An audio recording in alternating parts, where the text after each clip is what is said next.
प्रिय मित्रों, एक पाठक ने एक बहुत ही इम्पोर्टेंट ही कहूँगा मैं रिक्वेस्ट की है कि मैं ओशो पर अपने विचार प्रकट करूं। बंधुओं, ओशो कोई व्यक्ति नहीं, एक फिनोमेना था और उस फिनोमेना को आप तब तक नहीं समझ सकते जब तक कुछ आप इतिहास पर नज़र नहीं डालेंगे। और आप अकेले ओशो को डिस्कस भी नहीं कर सकते, क्योंकि जैसे मैंने कहा यह एक फिनोमेना था। उस फिनोमेना में एक रंगमंच पर खेलने वाला ओशो था, दूसरे भी कई कलाकार थे, जिनमें सबसे महत्वपूर्ण हरे कृष्णा हरे राम मूवमेंट के प्रभुपाद रहे और तीसरे महेश जोगी और चौथे जिन्होंने एक छोटे स्तर का रोल किया वो कृष्णमूर्ति रहे। ये सब एक समय में ही एक फिनोमेना के रूप में समकालीन होकर के सामने आए। यह एक समय की आवश्यकता थी। भारत में चाहे कुछ भी हुआ हो, चाहे हमने लंबी अधीनता को सहा हो, हमने कभी भी अपना मानसिक संतुलन सिवाय महाभारत के कभी भी नहीं बिगाड़ा। हमारे समाज का मानसिक संतुलन हमेशा बना रहा, हमारी सोच हमेशा बरकरार रही, हमारी सोच हमेशा सिंथेटिक और प्रोडक्टिव रही। क्योंकि हम मूल रूप से शांति प्रिय और लिव लेट अदर्स लिव और विश्व बंधुत्व के भाव से इतने ज़्यादा प्रेरित और वो हमारे डीएनए तक पहुंचा हुआ है कि हम किसी को भी नुकसान पहुंचाने के या मानव जाति को ख़त्म करने के या रेशियल सुपीरियरिटी की हम बात नहीं करते, कर ही नहीं सकते। जो भी जाति प्रथा और जिस तरीके की चीज़ें हमारे समाज में आई, जो अब प्राय समाप्त हो चुकी हैं, वह बाहर के इन्फ्लुएंस से आई। वह बाहर से के इन्फ्लुएंस से हम पे थोपी गई और धीरे धीरे वो हमने भी उन गलत चीज़ों को मान लिया कुछ समय के लिए। पर जैसे ही हमें बताया या जैसे ही हमें होश आया या जैसे ही हमें समझ में आया, हमने उन चीज़ों का सुधार बहुत जल्दी शुरू कर दिया। यह हर समाज में होता है, होता आया है। यूरोप या प्राइमरली हम कहेंगे वाइट रेस जो कि मूलतः अपनी आवश्यकताओं के कारण तकनीक बेस पर आधारित हो गई और उनकी सोच भी एक विचित्र रूप से भारतीय सिद्धांतों के ऊपर ही खड़ी हुई, लेकिन उनमें उनकी समरसता न होने के कारण वह एक बहुत ही अजीब रूप में लोगों के सामने आई। नतीजा ये था कि वो 2 विश्व युद्धों में उलझ गए। प्रथम विश्व युद्ध और द्वितीय विश्व युद्ध ऐसे थे जिसमें करोड़ों लोगों की मृत्यु हुई, और ये मरने वाले सब जवान लोग थे। 18 से लेकर के 31-32 साल के लोग थे। इवन बूढ़े भी नहीं बचे, परिवार भी नहीं बचे। लंदन बम्बार्डेड हुआ, कोई सिटी ऐसा नहीं बचा, कोई शहर ऐसा नहीं बचा जिस पे बम ना गिरे हों। और जिस तरह का डिस्क्रिमिनेशन ज्यूस के अगेंस्ट में,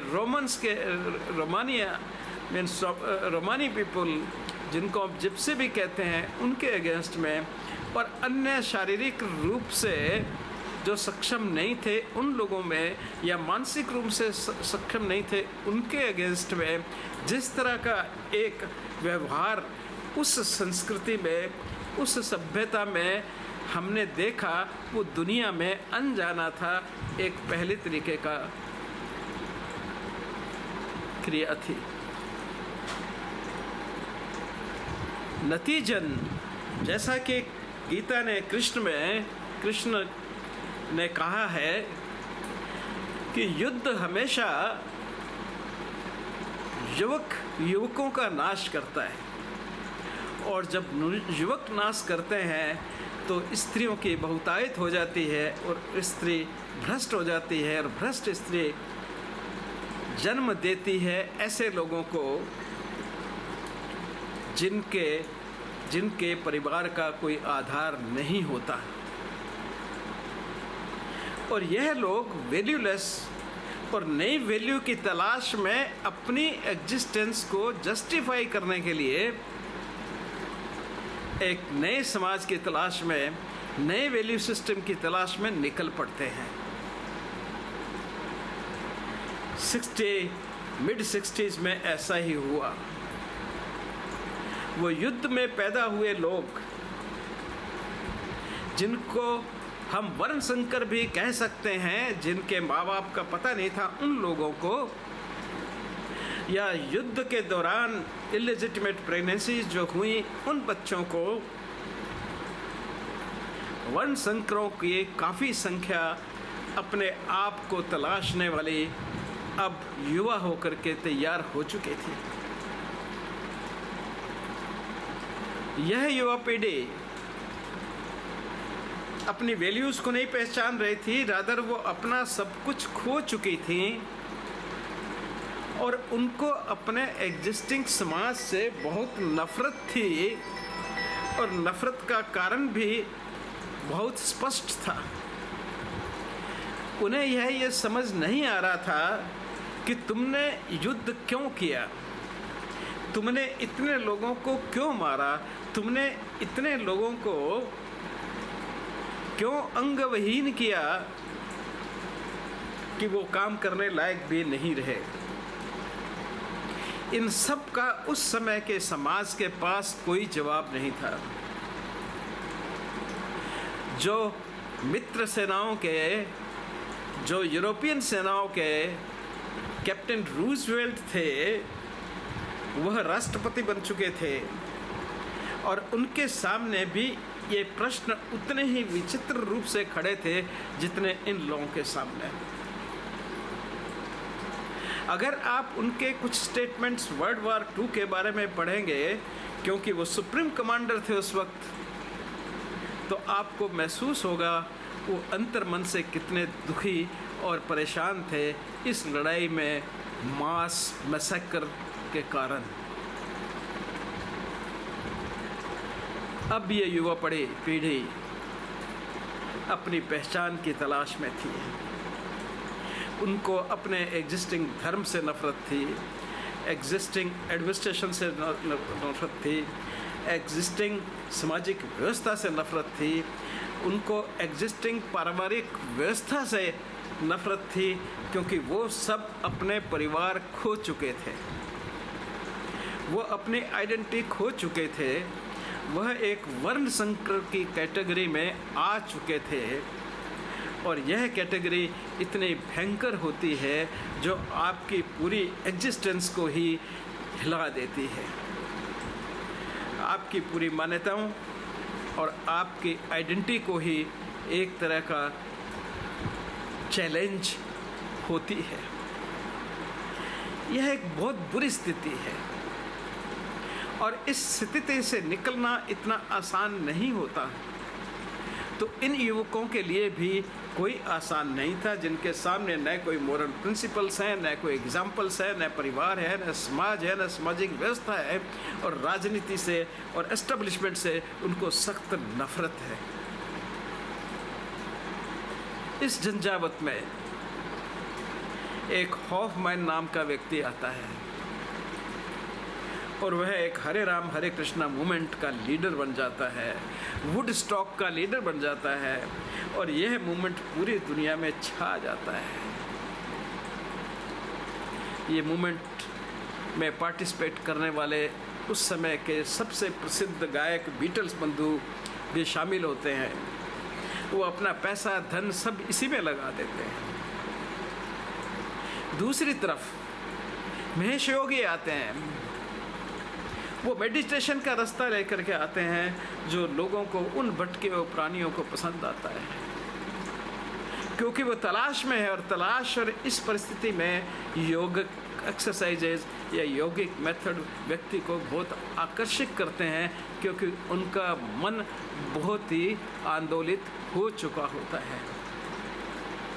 एक ग्रुप उनके साथ, खास करके बीटल्स का ग्रुप उनके साथ में, और हॉफमैन का हरे रामा हरे कृष्ण के साथ में चल पड़ा। तीसरा मूवमेंट उसी समय के आसपास ओशो का आता है। ओशो जो कि जबलपुर यूनिवर्सिटी में एक अध्यापक थे, और उस वक्त हिंदी में जगह जगह जाकर के वो अपने भाषण दिया करते थे, जिनको कुछ लोग रिकॉर्ड करके मार्केट में भेजा जाते थे। और उन्होंने उस वक्त एक किताब लिखी 1968 में, जिस किताब का टाइटल था संभोग से संवादी तक। अब यह बहुत ही आकर्षक टाइटल था यहाँ भी, और अत्यधिक आकर्षक था उन लोगों के लिए जो सेकेंड वर्ल्ड वार की वन संकर प्रजाति उत्पन्न हुई थी, क्योंकि वो बिल्कुल एस्टेब्लिशमेंट के अगेंस्ट में थे।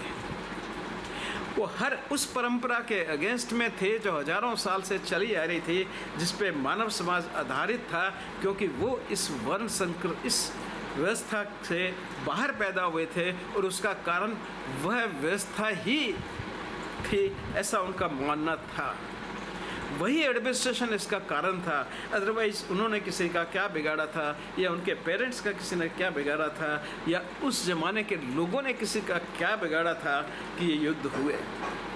यह बात न तब समझ में आती थी, न आज समझ में आती है। महाभारत क्यों हुआ यह न तब समझ में आता था, न आज समझ में आता है। कि लेकिन महाभारत का परिणाम भी अंततः कहीं की ईंट कहीं का रोड़ा, भानुमति ने कुनवा जोड़ा। भानुमति दुर्योधन की पत्नी थी जो जीवित रहीं, उन्हीं से फिर दोबारा से परिवार की शुरुआत की गई, उनकी शादी अर्जुन से करवा करके, यानी कि उनके ही पति के हत्यारे से शादी करवा के, और नई सृष्टि रचना की गई नई तरह से। वह एक अत्यधिक भयंकर विनाशकारी निर्णय था, लेकिन उस निर्णय से ही इस समाज को संतति द्वारा बचाया जा सकता था, और बचाया, विदुर ने इसको बचाया। उसी तरह सेकेंड और फर्स्ट वर्ल्ड वार के बाद नए कानून बना करके और इस समाज की रक्षा करने का, संतति का कार्य चलता रहे, पारिवारिक का कार्य चल जाए, एस्टेब्लिश हो जाए, यह समाज और व्यक्ति या इंसान इस सृष्टि के ऊपर से गायब ना हो जाए, सारी उन अव्यवस्थाओं को, सारे उन मिसरूल को, गलत कानूनों को सही मान लिया गया। इस संस्कृति को उल्टे से उल्टा दिया गया, पलटा दिया गया। वो सब कायदे कानून जो उस समय सही थे उनको गलत सिद्ध कर दिया, क्योंकि वो गलत सिद्ध हो चुके थे। ये दो युद्ध करके एक नए युग की संभावना चली, जहाँ पे अधिकार ही अधिकार थे, राइट ऑफ ड्यूटी किसी की नहीं थी। ड्यूटीज का चैप्टर खत्म हो गया, क्योंकि उस पर मरने वाले सब अपनी ड्यूटी परफॉर्म करके मरे थे। वो युद्ध में इसलिए लड़े थे क्योंकि ये उनकी ड्यूटी थी। सो ड्यूटी वास्तव में एक बहुत ही घृणात्मक शब्द बन गया इस नए समाज में। उस ड्यूटी के कारण उनके माँ बाप लड़े थे, इस ड्यूटी के कारण समाज लड़ा था, इस ड्यूटी के कारण उन्होंने एक दूसरे को मारा। अब राइट्स की बात करो, अब अधिकारों की बात करो। इंसान को जीने का अधिकार है, किसी को मारने या मरने का नहीं। इस व्यवस्था को जिन्होंने भी प्रमोट किया वो वहाँ पे छा गए। ओशो भी उनमें से एक थे। ओशो जो कि जबलपुर से उठे, एक जैन परिवार से वो निकले थे। पहले उन्होंने अपना नाम, जो उनका असली नाम था, उसको बदल के रजनीश किया। रजनीश के नाम से वो काफ़ी दिन तक अपने भाषण करते रहे। उन्होंने बहुत पढ़ा था। वह एक कह सकते हैं कि भ्रष्ट योगी थे। उनका योग में बचपन से ही ध्यान था, क्योंकि अपने दादा दादी के पास में वह पले, जहाँ पे बड़ी उनको ममता मिली, और उसके ममता के कारण उनको आत्म विश्लेषण का एक बहुत बड़ा चांस मौका मिला, और वो आत्म विश्लेषक हो गए। और उन्होंने काफ़ी किताबें और प्राय हर संभव जो फिलॉसफी थी, दर्शन था, उसको पढ़ा, और उसमें उन्होंने अपने ही ढंग से उनकी व्याख्या की। और यह ऐसी व्याख्या थी जो उस समय के समाज को, प्रताड़ित समाज को, कंफ्यूज समाज को, उन लोगों को जिनमें से ये सब चीज़ें निकल चुकी थी, जो उस व्यवस्था को कंडम डिक्लेयर कर चुके थे, उनको ये सब बहुत नई बातें लगी और वो इसको फॉलो करने लगे। आचार्य रजनीश ने, जो उनका शुरू का नाम था, उन्होंने भी इसका फ़ायदा लिया समय रहते, और अपने विचारों में स्वतंत्र रूप से सेक्स और पारिवारिक वैल्यूओं को मिटाने का एक उन्होंने समावेश अपनी फिलॉसफी में कर लिया, क्योंकि वो जानते थे कि उस समय के लोग इस चीज़ को बहुत पसंद करेंगे। वो इसके लिए उनको कुछ भी देने को तैयार हो जाएंगे, क्योंकि उन सबको अपनी स्वयं के एग्जिस्टेंस को जस्टिफाई करना है, और एक ऐसा समाज बनाना है जिसमें उनका अस्तित्व रह सके, वो महत्वपूर्ण बन सकें, एक लीगल वे में उसमें पार्टिसिपेशन कर सके, और उनके ऊपर कोई किसी तरह का सोशल स्टिग्मा न हो। और वैसा ही हुआ। आज वो सब जिसके लिए शायद पुराने समय में सज़ाएं हो जाती, मौत की सज़ा तक हो जाती, आज हम उनको सहर स्वीकार करते हैं। आज उनके बारे में वो एक कानून का हिस्सा भी बन चुके हैं। बहुत सी जगह, हमारे जगह भी जा रहे हैं, और वो हर व्यक्ति को इन्फ्लुएंस कर रहे हैं। यह कोई सही स्थिति नहीं है। यह स्थिति मानव समाज के लिए अच्छी नहीं है। ये उसके प्रारूप नहीं है, लेकिन और कोई चारा नहीं था। इसलिए ये वेस्टर्न वर्ल्ड में बहुत पॉपुलर हुई, और एक नया समाज बना, अधिकारों का समाज, जिसमें सिर्फ लोग अपने अधिकारों की बात करने लगे। हर वैल्यू, वो पुरानी जो वैल्यू थी, उसको हमने उल्टा कर दिया। हमने सोडोमी को कोई क्राइम नहीं रहने दिया, हमने समलैंगिकता को शादी तक करने का अधिकार दे दिया। ये सब ऐसे अपभ्रंश थे जो एक विकल्प के रूप में एग्जिस्टिंग वैल्यू सिस्टम, जो एक बड़ी प्रकृति पर निर्भर था, जो सारे समाज और सारे प्राणी मात्र के व्यवहार को देख करके बनाया गया था, और जो यूनिवर्सली सब जगह एक्सेप्टेड था उसको गलत सिद्ध कर दिया गया, और उसके विपरीत एक नई सभ्यता बनाने की हमने रेस शुरू कर दी। कौन इस पहले को करता है? भारत में इसकी कोई आवश्यकता नहीं थी कि भारत ने अपनी प्रबुद्धता को कभी नहीं खोया। भारत कभी पागल नहीं हुआ उनकी तरह। भारत कभी इस मास स्केल पे न लड़ा है न लड़ेगा सिवाय महाभारत के।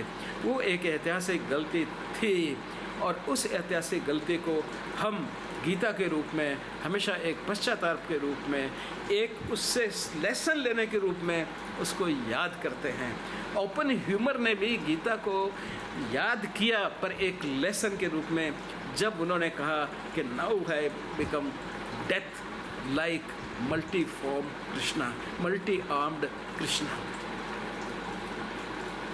तो हमें उनकी आवश्यकता नहीं थी, हमें ओशो की आवश्यकता नहीं थी।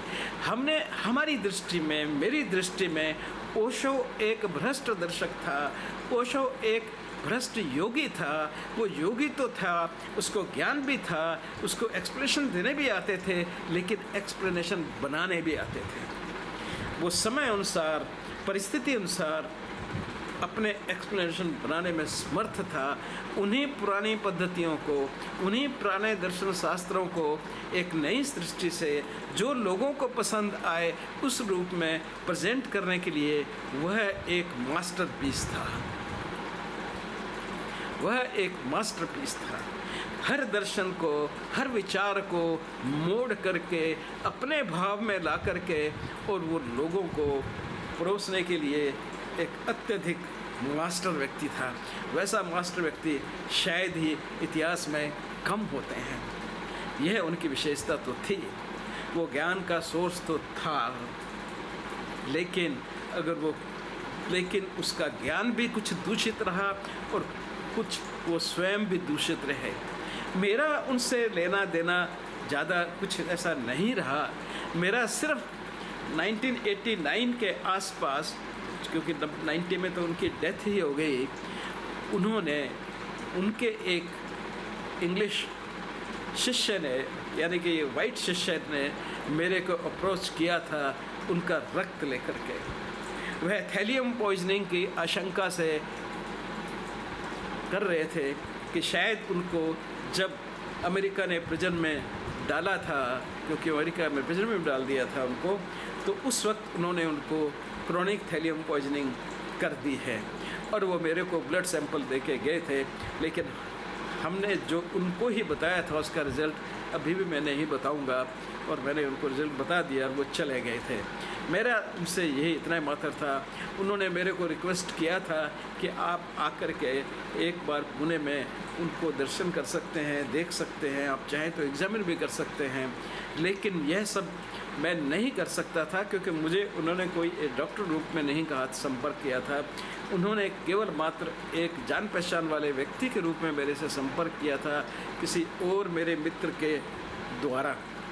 तो मैंने उनको कहा कि आप डायरेक्टर एम्स को लिखिएगा कि इस तरह से हमें एक टॉक्सिकोलॉजिस्ट की ज़रूरत है जो उनको एग्जामिन करके सैंपल्स इकट्ठे करके कर सकें, तो मैं आ जाऊंगा। लेकिन मेरे को उसके बाद में कोई संपर्क नहीं किया गया।